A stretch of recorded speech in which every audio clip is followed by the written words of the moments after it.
ধন্যবাদ।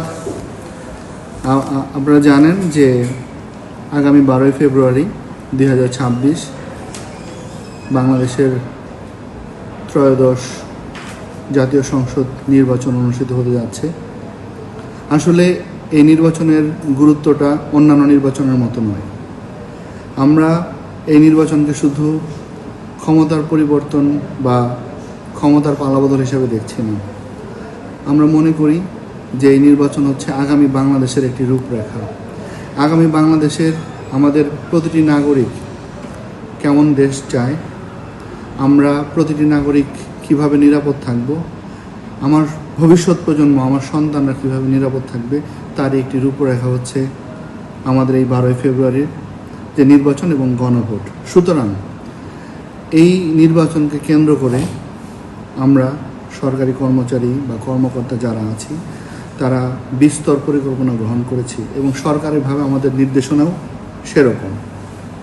আপনারা জানেন এই বছর নির্বাচনকে একটি গ্রহণযোগ্য এবং শুধু গ্রহণযোগ্য না, আন্তর্জাতিকভাবে গ্রহণযোগ্য এবং উৎসব মুখর পরিবেশে করার জন্য সরকার ইতিমধ্যে বিভিন্ন ধরনের পদক্ষেপ গ্রহণ করেছে।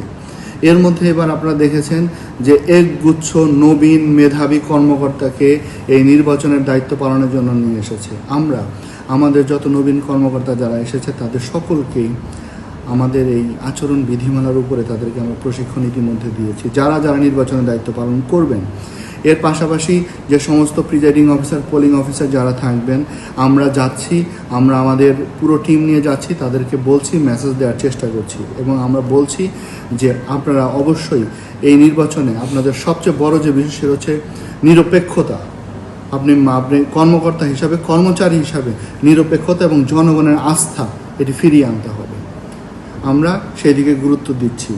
এর বাইরেও আমরা প্রতিটি কেন্দ্রের নিরাপত্তার স্বার্থে সেখানে আমরা সিসি ক্যামেরার আওতায় নিয়ে আসার জন্য বলেছি। ইতিমধ্যে আমরা সমস্ত কেন্দ্রগুলো এখনও শেষ হয়নি, তবে আমরা ইলেকশন শুরু হওয়ার আগে, ইলেকশনের দিনের আগে অবশ্যই আমরা প্রত্যেকটা কেন্দ্র আমরা সিসি ক্যামেরার আওতায় নিয়ে আসব। এর পাশাপাশি আমাদের গোয়েন্দা সংস্থাগুলো কাজ করছে।